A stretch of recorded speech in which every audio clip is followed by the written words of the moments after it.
Hi again, I'm Carson from Guys with Games. Today I'm going to show you two versions of Battleship that I use in my EFL class. Before I do that, congratulations to Devin Heiss, who was the first person to answer correctly in our video about logic puzzles a few weeks ago. Anyway, back to Battleship. We can take a look at two different versions of a very similar game. If you're not familiar with the board game Battleship, basically what you're going to be doing is selecting a space in this grid, trying to find some ships. You're shooting a missile, for example, at maybe C3. Anyway, we have a beginner version and a slightly more advanced version, although the concept of both of these games is very similar. To play the beginner game, first I'm going to divide my class into two teams. So the blue team and the red team. And I'm going to explain to them that blue, you're going to be playing over here. Somewhere in this grid there are 5 boats. You need to try to shoot them, and when you destroy all 5 boats, you win. Red team, same thing, but you're going to be playing over here.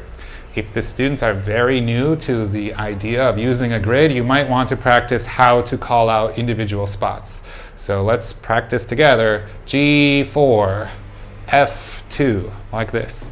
Once the students are familiar with this process, they can play the game. Now, before you've come to class and drawn this on the board, you have drawn a similar thing in your lesson plan or on a piece of paper with the correct answers. So I said that there are 5 boats hiding in here.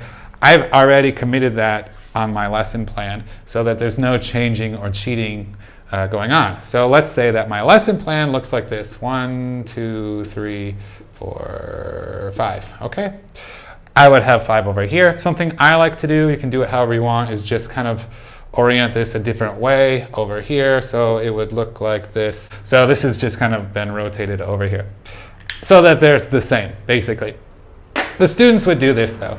Student number 1 on the blue team and student number 1 on the red team, stand up please. Play paper, scissors, stone.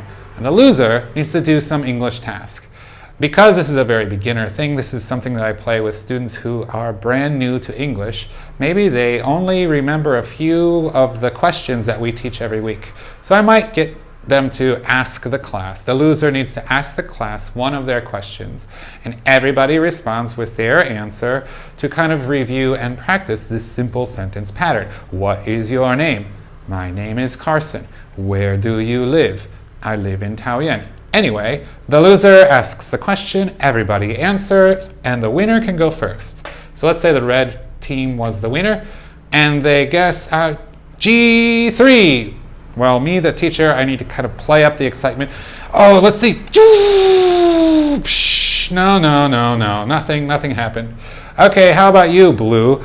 Although they lost, they still get to shoot, so it's an equal amount of times. Blue says, I don't know, D4. Oh, kaboom, you found one, congratulations. So bye-bye 1 boat. And again, the first team to get rid of all of their boats, they're the winner. The slightly more advanced version is the same concept. You're choosing a space in this sonar type grid. You might need to review how to call out each space. So we have a number that corresponds with each pie slice, and a letter that corresponds with each ring of the circle. So this would be B5. And here, this would be C3. What's this? C7, A8, so on and so forth. I also have this thing drawn in my lesson plan, so I won't say to my students how many boats there are for this version. I just draw quite a bit. And they don't take turns shooting until later. So before we play this version of the game, I'll start each team, the red team and the blue team, with 2 shells, 2 tries, 2 missiles to shoot at somewhere on this sonar graph. And we'll have a round where we build up their ammunition supply. So before we even play this game, we're going to do a round of English tasking. Identify this word when I give you a definition, or spell this vocabulary word, or what's the answer to this QA question, something. If they're correct, they get another shot later in the game. If you find that the students haven't been practicing their vocabulary and a lot of them are getting these incorrect, well then do it again, do another round until they have several shots built up. Enough at least for everybody on each team to play one time. So naturally using this version, maybe one team is going to have more chances to get a hit than the other, but that's okay.